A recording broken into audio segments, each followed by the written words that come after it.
Through Second Samuel, it's such a fascinating book because you see David descend to the throne, yet you see the chaos that always surrounds him. In the last chapter we saw that the men of Judah, they crowned David as king. But Abner, in rebellion, takes Ishbosheth, who's one of Saul's sons, and makes him king over Israel. Now, Abner was Saul's military general, his cousin as well.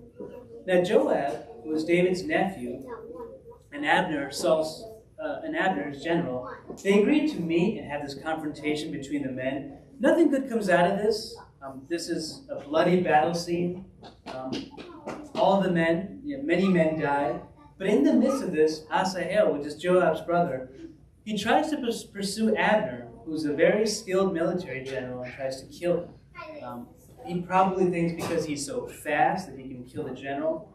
Asahel gets killed, right? Joab then gets angry and attempts to, pursue Abner. And finally they agree to a truce.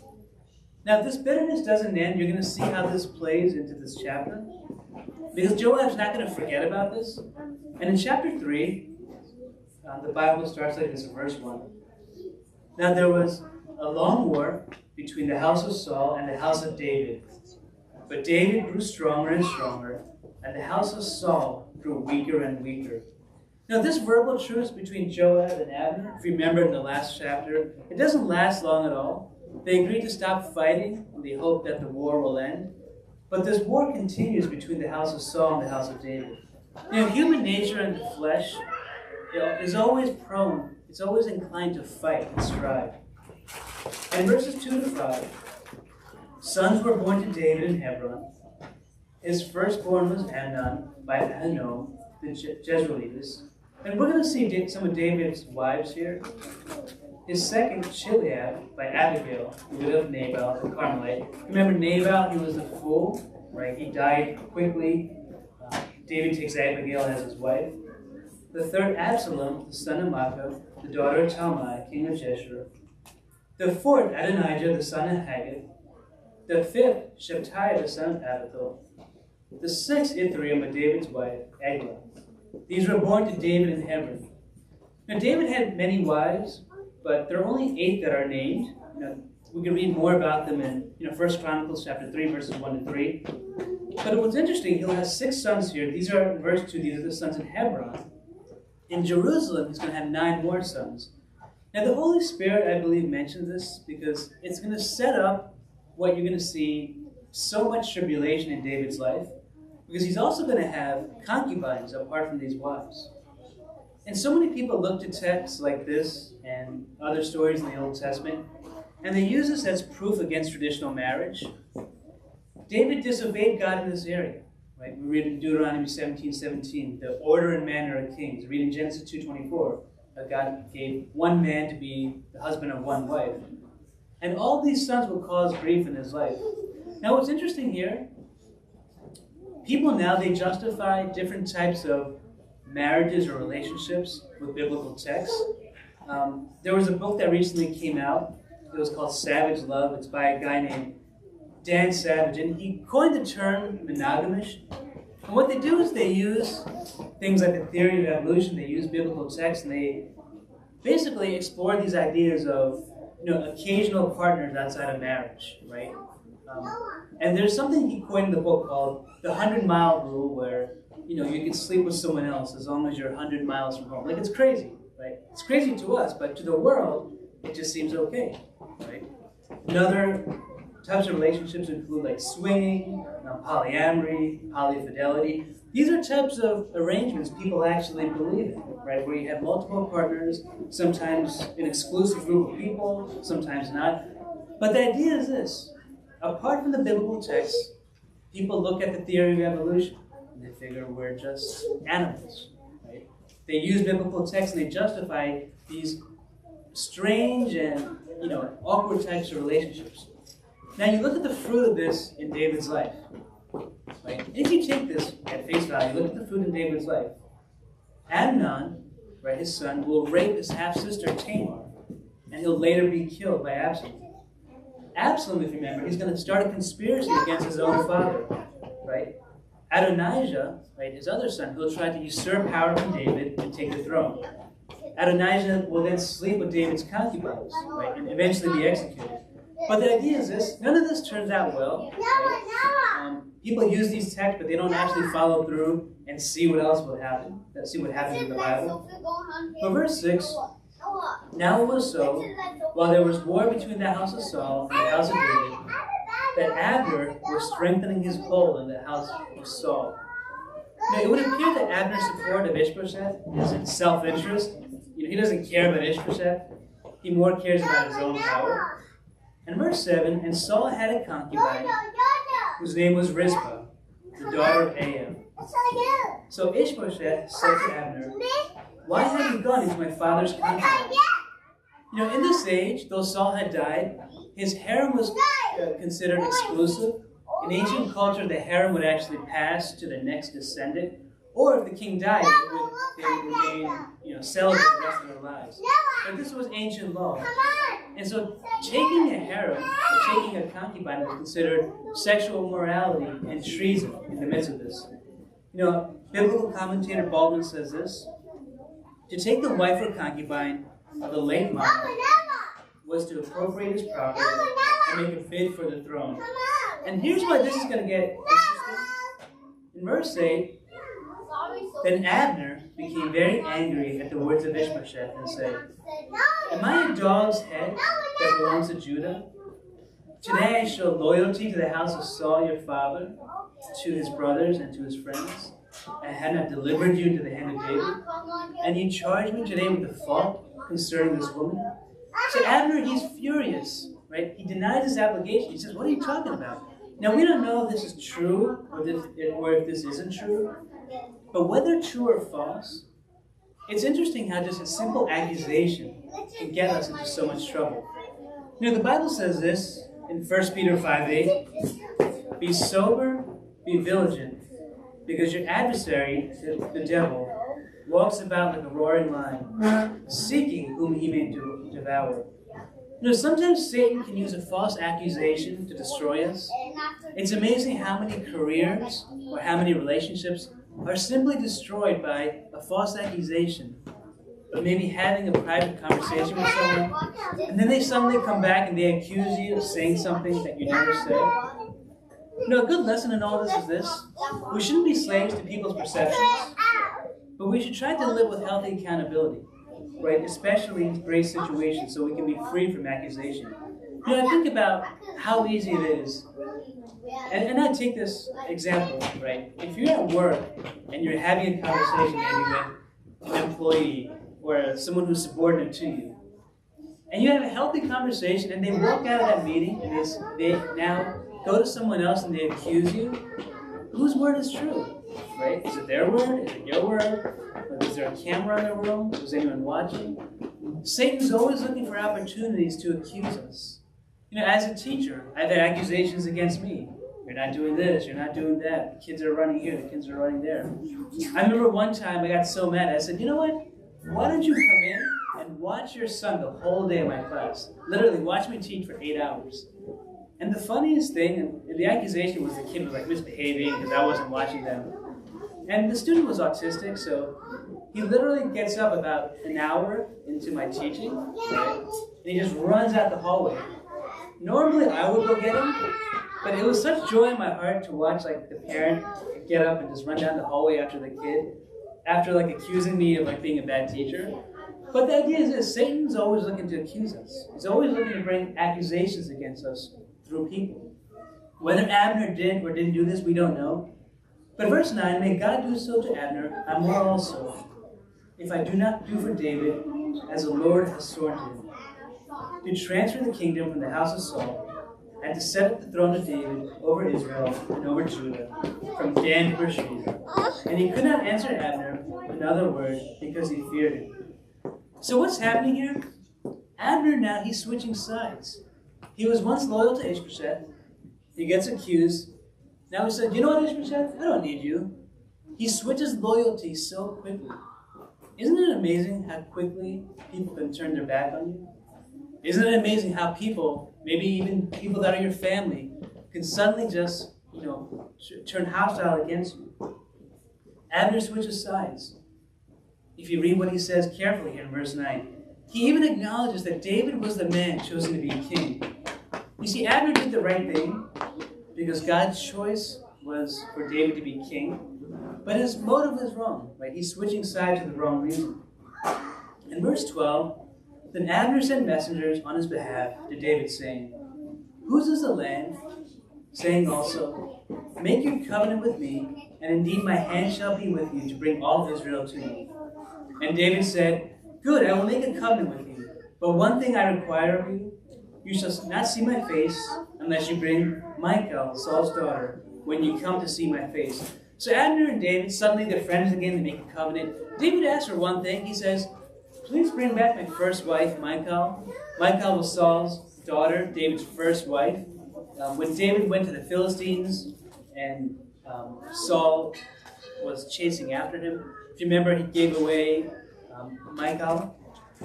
In verse 14, so David sent messengers to Ishbosheth, saying, Saul's son, saying, "Give me my wife Michal, whom I betrothed to myself for 100 foreskins of the Philistines." Now, if you remember that, David actually brought 200 foreskins back, not 100. And Ishbosheth sent and took her from her husband, from Paltiel, the son of Laish. Now this is sad, verse 16. Then her husband went along with her to Bahurim, weeping behind her. So Abner said to him, "Go return," and he returned. Now I don't have a clever biblical explanation for this. This is just a sad story. But the husband really loved the wife. He's walking behind her, like crying because she's being taken away. But there may be a few reasons why David did this. He wanted to show perhaps the people he wasn't bitter towards Saul's house. He wanted to show people that he could treat Saul's family with dignity and respect. And verse 17, now Abner had communicated with the elders of Israel, saying, "In time past you were seeking for David to be king over you. Now then, do it. For the Lord has spoken of David, saying, By the hand of my servant David, I will save my people Israel from the hand of the Philistines and the hand of all their enemies." And Abner also spoke in the hearing of Benjamin. Then Abner also went to speak in the hearing of David in Hebron, all that seemed good to Israel, and the whole house of Benjamin. So what's Abner doing here? Abner's being a politician. He's pledged allegiance for David. Now he's rallying support for David among the elders of Israel, among the tribe of Benjamin, and in Hebron. And again in verse 18, he acknowledges that the Lord has chosen David to be king. So Abner and 20 men with him came to David at Hebron, and David made a feast for Abner and the men who were with him. Notice that David is gracious, but he doesn't hold a grudge against Abner here. In verse 21, then Abner said to David, "I will arise and go and gather all Israel to my lord, the king, that they may make a covenant with you, and that you may reign over all your heart's desires." So David sent Abner away, and he went in peace. So Joab's not there. Abner leaves on a mission to gather Israel to David, right, who's already reigning over Judah. Now it would seem all that's well, but here's where the story is going to take a turn. Because remember, Abner had killed Joab's brother, right? Joab doesn't know anything about this. And verse 22, at that moment, the servants of David and Joab came from a raid and brought much spoil with them. But Abner was not with David in Hebron, for he had sent him away and had gone in peace. So when one's there, the other one is not there. When one leaves, the other one comes back. Now Joab is back. And when Joab and all the troops that were with him had come, they told Joab, saying, "Abner the son of Ner came to the king, and he sent him away, and he has gone in peace." So Joab returns when Abner is not there. In verse 24, here's what Joab says. Then Joab came to the king and said, "What have you done? Look, Abner came to you. Why is it that you sent him away, and he was already gone?" Now Joab is fuming. He's upset. Surely you realize that Abner, the son of Ner, came to deceive you, to know you're going out and you're coming in, and to know all that you are doing. Why is Joab so upset? Number one, he had killed his brother. How would you feel if someone killed your brother, or your sister, or your husband, or wife? Now, Joab's still holding this in his heart. Number two, He truly believes that perhaps Abner could be deceiving David, so perhaps there is some genuine concern here. Number 3, it could be that Joab wanted to be the military leader over the nation. Abner posed a threat. He was the previous general for Saul. With Abner back in the picture, maybe Joab's thinking, this is not good for me. We're not sure, but he's not happy. In verse 26, and when Joab had gone from David's presence, he sent messengers from Abner who brought him back from the well of Sirah. But David did not know it.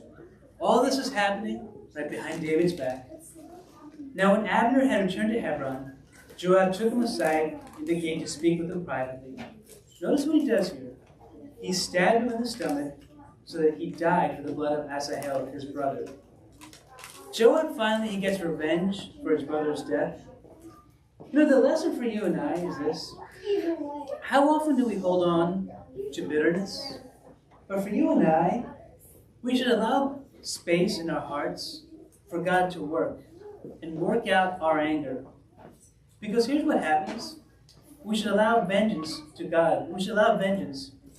We should allow God to use His authority to take out vengeance on whom we may have. How would we react if this is your daughter or your son, right? and they were hurt? Maybe they were kidnapped or someone did something to them. I would probably kill someone. I'll be very honest. I don't care about my reputation at that point. Right? I'm going all in. But how would we react at that point? Right? How would we deal with the anger, right? That's in our heart? Would we give God space to work? Leviticus 19 verse 18 says this, and this is hard.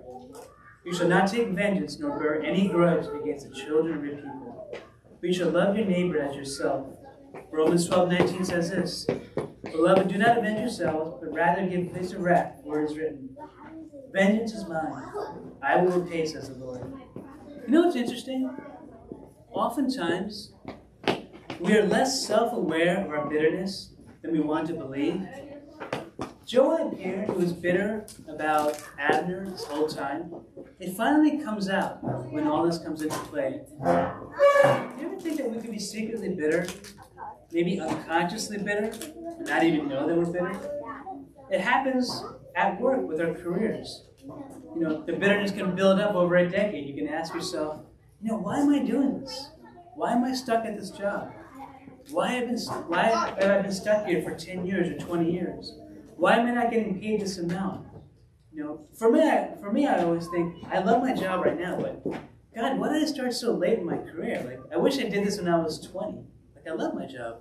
I wish I did this 15 years ago. And you can get bitter about those things, right? If you don't submit it to God. There can be long-term bitterness from marriage. Why does he keep doing that?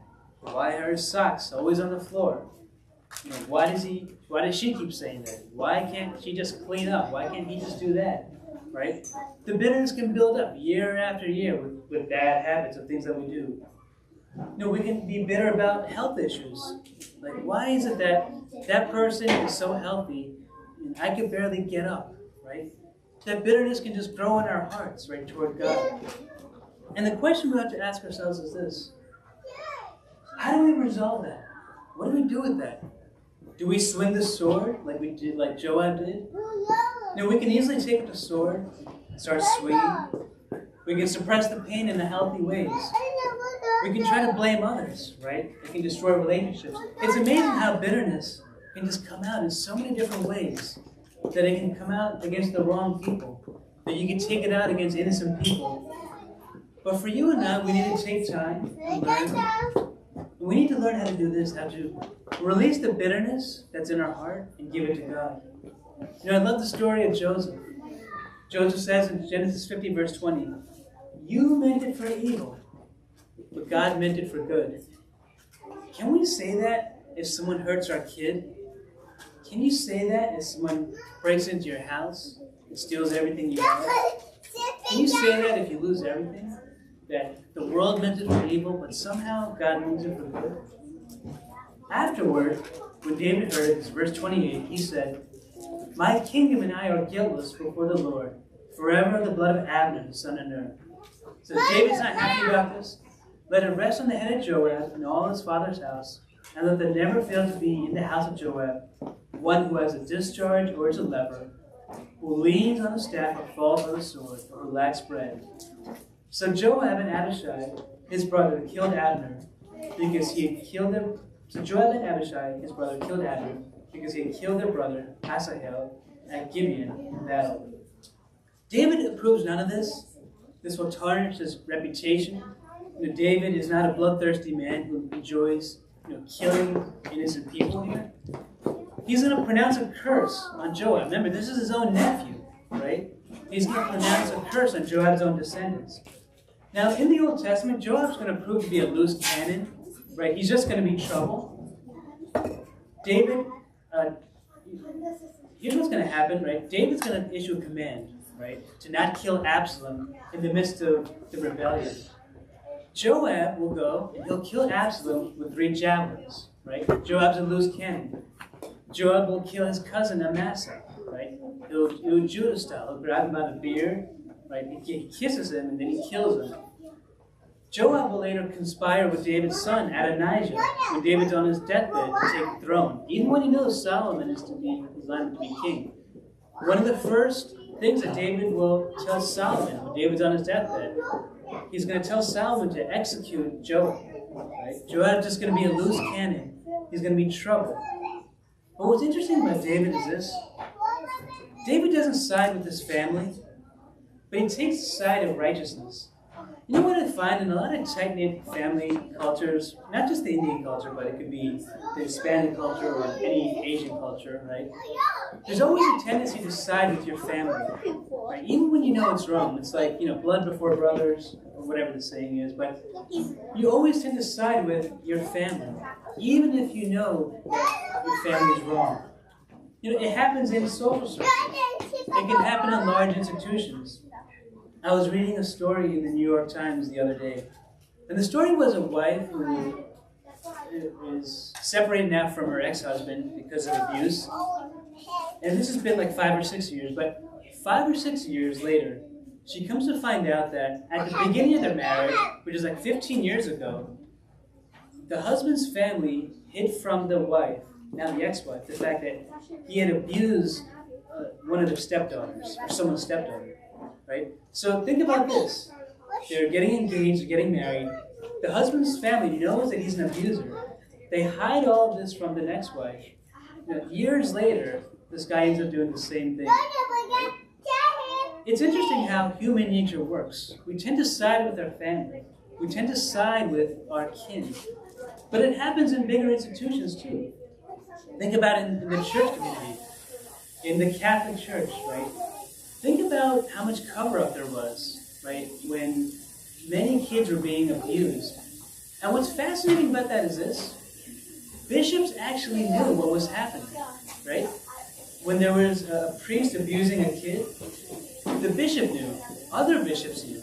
They all swept it under the rug. And you know what they did?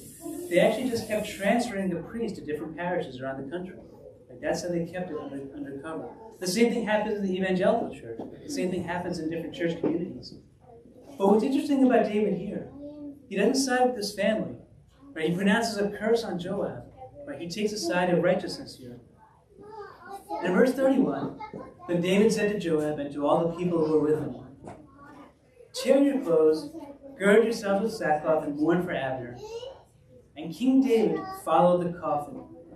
So they buried Abner in Hebron. And the king lifted up his voice and wept at the grave of Abner. And all the people wept.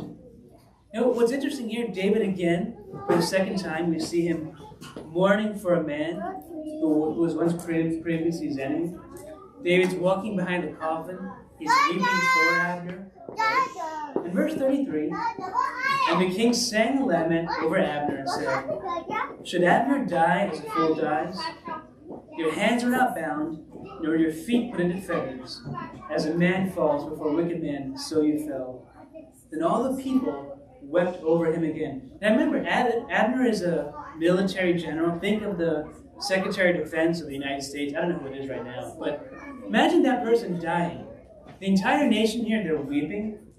And when all the people came to persuade David to eat food while it was still day, David took an oath saying, God do so to me and more also, if I taste bread or anything else till the sun goes down. David chooses to mourn for Abner. He even sings a lament over him in verse 33. But you know what's interesting? It's easier to find compassion for Abner than it is to find compassion for Saul. In verse 36, then all the people took note of it, and it pleased them, since whatever the king did pleased all the people. For all the people and all Israel understood that day that it had not been the king's intent to kill Abner, the son of Ner. David's character here is amazing, because if you read the rest of the Old Testament, most of the kings of Judah and Israel, they usurped power through violence. They deposed the previous king, they assassinated the previous king, and they, claimed the throne that way. David's character, it's going to contrast the character of other bloodthirsty kings of Judah that preceded him. And his godly character is interesting because it becomes evident to all people.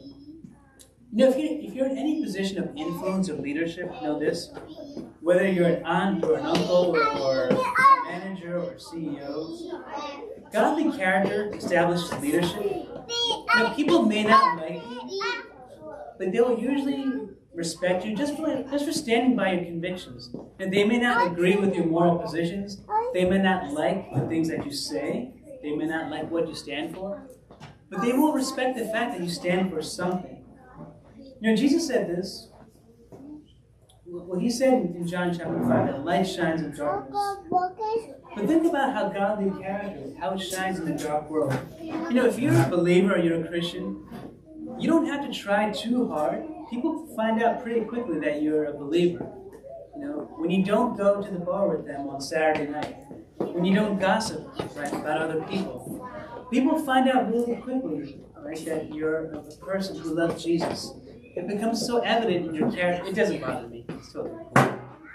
But I think about how easy it was for me, right? In one sense, people, I don't have to tell people that I'm a believer, but people look at your life. They know what you do on a Saturday night. They know, you're not cursing. They know you're not gossiping with other people. They see the kindness in your life. And they see the light shining in the darkness. The nation now is looking at David. They're watching his reaction, as Abner dies. They're wondering, did David kill the guy on purpose? Was this a secret conspiracy? But they look at his compassion. They watch him mourning. And they see this isn't a godly man. This is a godly man. His character shines, is shown in the nation, and they saw that. Godly character is greater than the words we speak. It's greater than the godly words we say. In verse 38, and the king said to his servants, do you not know that a prince and a great man has fallen to stay in Israel? Am I weak today, though anointed king? And these men, the sons of Zeruiah, are too harsh for me? The Lord shall repay the evildoer according to his wickedness. Now Zeruiah is his sister. He doesn't call them his nephews. He says the sons of Zeruiah. It's like when your kids are bad and you go home and you tell your wife, why are your kids on the floor? Why are your kids making a mess? He calls his nephews the sons of Zeruiah. In chapter 4, when Saul's son heard that Abner had died in Hebron, he lost his heart, and all Israel was troubled. So this is Ishbosheth, right? Ishbosheth was a weak king. He was only made king because of Abner, this mighty military general. Ishbosheth now, he's broken, right? Ishbosheth is scared, right? He's lost all heart. All Israel is troubled. Think about how Ishbosheth is feeling now. This great general has died. And now his confidence is broken, and he's scared. If your confidence and hope is based on a person like Abner, you will lose hope quickly. And for you and I, we easily put our confidence in the wrong things. And we do this really easily, sometimes without even knowing. If you like your boss and they're leaving, you can think to yourself, I'm in so much trouble. What am I going to do? Who's going to help me? Who's going to know what I'm doing at work? You can be anxious, right, if your boss leaves. If your best friend perhaps moves to another city, or they get married, or they're in a different season of life, And now you think to yourself, I'm going to lose my best friend. I'm going to be broken. I have no one to talk to. It can cause your heart to be troubled, right? If you start a new season of life, right, maybe a new year, right, there can always be anxiety. I felt that way last week, starting work again. It was nice to have 2 weeks off. You go back to work and you think, oh, what am I doing with my life? Like, why am I working? Your heart can be troubled. You can think about, if you have an illness and you need a surgery or you're sick and you think, gosh, I just want that appointment with the best doctor or the best specialist, and you don't get them. It's so easy for your heart to be troubled. It's so easy to work yourself up in anxiety. Because you and I, we easily put our confidence in the wrong things. Psalm 118 verse 8 says this, it's better to put your trust in the Lord than to put confidence in man. What's interesting about that chapter, if you take all the books in the Bible, divide them in two, Psalm 118 is actually the chapter directly in the middle of the Bible. It's better to trust in the Lord than to put confidence in man. That verse, I believe, is the middle of the chapter. Jesus said this, my peace I leave with you, my peace I give to you. I do not give to you as the world gives. Do not let your heart be troubled. Right? Do not be afraid. But it's so easy for our hearts to be troubled. It's so easy for our hearts to be afraid, especially as the week goes on. Right? So many things come up where you can just work yourself up into anxiety. In verse 2, now Saul's son had 2 men who were captains of troops. The name of one was Abner. The name of the other was Joab, the sons of Rimmon the Beeroth, the children of Benjamin. Now remember these 2 names, because they're going to be trouble. For Beeroth also was part of Benjamin, because the Beerothites fled to Gibeon and have been sojourners there until this day. In verse 4, Jonathan, Saul's son, had a son who was lame in his feet. He was 5 years old when his news about Saul and Jonathan came from Jezreel, and his nurse took him up and fled. And it happened, as she made haste to flee, that he fell and became lame. And his name was Mephibosheth. Remember, Jonathan was one of Saul's best friends. When the news comes that Jonathan has died, right, the nurse gets up. Somehow there's an accident, right? Mephibosheth, perhaps he falls at this moment. Maybe he had already been lame, we're not exactly sure, but this was an accidental fall in some way. But he will be the only other remaining descendant of Saul with a legal claim to the throne. Then the sons of Rimmon, the Beeroth, Joab and Abner, set out and came about the heat of day to the house of Ishbosheth, who was lying on his bed at noon. Now this detail is likely mentioned, right? It's noon, the king is sleeping. Ishbosheth is king at this point, right? He's sleeping at 12 o'clock at noon. In verse 6, and they came all the way into the house as to get wheat, and they stabbed him in the stomach. Then Joab and Abner, his brother, escaped. For when they came into the house, he was lying on his bed in his bedroom. Then they struck him and killed him, beheaded him and took his head, and were all night escaping through the plain. So these 2 men, they assassinate Ishbosheth, they decapitate him, they take his head as proof. And verse 8, and they brought the head of Ishbosheth to David at Hebron, and said to the king, here is the head of Ishbosheth, the son of Saul your enemy, who sought your life. And the Lord has avenged my lord, the king this day, of Saul and his descendants. So these 2 guys don't understand David's heart. He had mourned for Saul, right? He had mourned for Abner, right? Now again, right, David is faced with another assassination. And they bring to them Ishbosheth, Saul's son, thinking that David will be happy, right? They're thinking that perhaps David can now claim his kingship, that the nation will be unified now that Ishbosheth is gone. This isn't going to go well, if you know anything about David.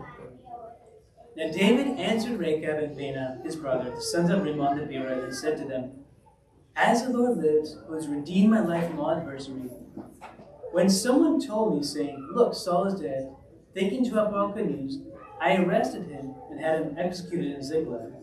The one who thought I would give him a reward for his news. David is saying, guys, we just went through this last week. Do you not know anything? We just went through this with Saul. We just went through this with Abner. Think about this. This was another opportunity for David to forcibly take over his nation. Yet David was not willing to consent to evil to advance his personal agenda. Think about that. David had so many opportunities to be king.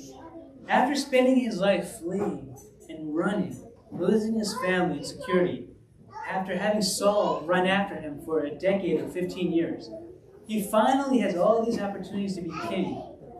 David never uses any evil to advance his personal agenda. Think about how easily that can creep in our own lives. There was a season in life when we started real estate and ended real estate where money wasn't flowing in. It was dependent on deals coming through. And it's so easy to cheat on your taxes, right? Especially if you have a small business. You can claim anything as an expense. I can order a cheesesteak and claim it as a meal, a business meal. I can write off your home office. I could write off your cell phone. Just write off anything, right? Even if it's not completely being used for that. But it's so easy to allow something evil to creep into your heart, even if it's something as small as taxes, to advance your own personal agenda. It's so easy to throw people under the bus at work. It's so easy to lie in your resume. Now, I remember I was running with someone, and I don't know this person well, but he was telling me how he got this job, and he's in IT, so we were talking about experience and what he does. And he was like, the position I applied for, they wanted 4 years of experience. And he said this jokingly. He's like, I just took a 2 and I just changed it to a 4 on my resume. No one really knew what experience I had. And I was thinking to myself, man, I watch the paper clips I take at work and put it back. And people are I'm not self-righteous, right? I do plenty of things that are wrong at work and at home. But it's so easy to lie in your resume. It's so easy to change a few numbers, add a few years to your resume. Just lie to advance your own personal agenda. And no one would even know. David doesn't do that. And he says this in verse 11. How much more when wicked men have killed a righteous man in his own house in his bed? Therefore shall I now require his blood at your hand and remove you from the earth? It's interesting, David always seems to be the moral compass here. Everyone always thinks they're doing the right thing. They come to David and he almost points them again in the right direction.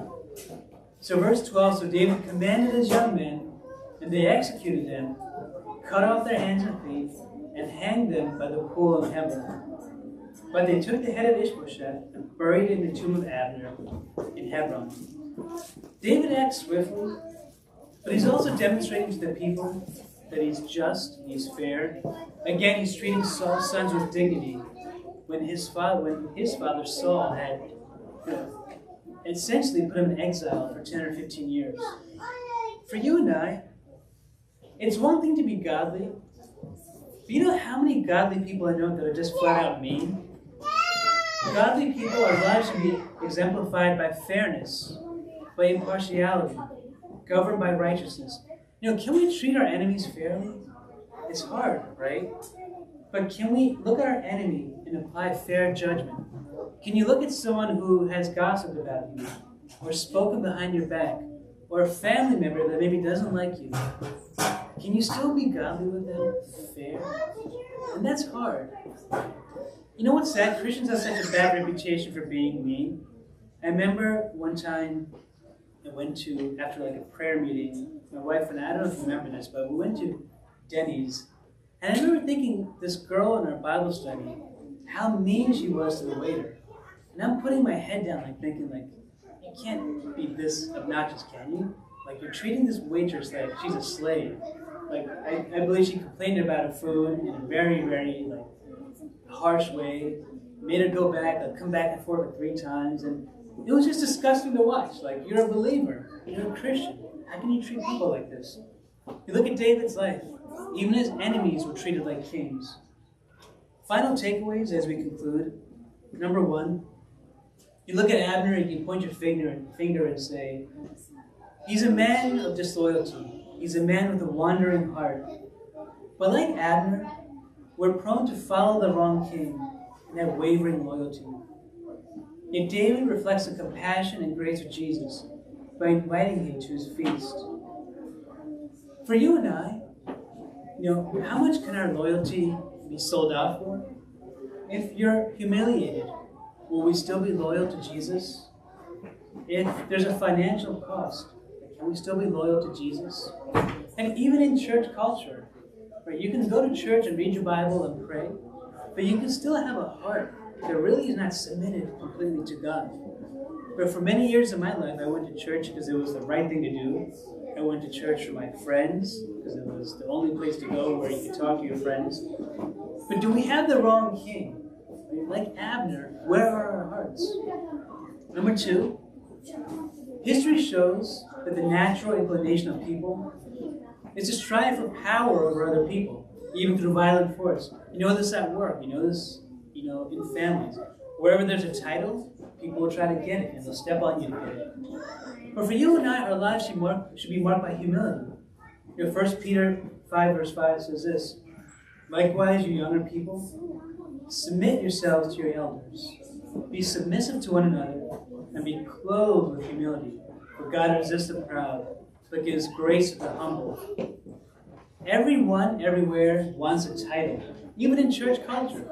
Right? You'd be surprised how many people want the title of, to be in front of people, or in the choir, or a pastor, or a bishop, or on some committee. Even in Calvary Chapel, right? It happens. Human nature shows, and history shows, that people care about power. Our flesh cares about power. And we'll even use violent force to accomplish that means. Read the last two or three chapters. It's all about violence. It's all about someone getting killed. It's all about bloodshed. That doesn't change. That hasn't changed. Finally, number three, we should never use evil as a means to advance our personal agenda. This is hard, because even in the most subtlest of ways, tax season is coming up. Are you going to account for the extra dollar that you didn't pay? Are you going to account for every little opportunity you have to commit evil, but you don't use it? Our heart should be so submitted to God when we can say, "You know what, God, I trust you for this outcome. I trust that you're going to work this out, and you're going to work through all the details to make this right. And I'm not going to resort to evil to get this to work." That's about all I have to say for 2 Samuel 3 and 4. I'll pray, and then we can talk and share what stood out or what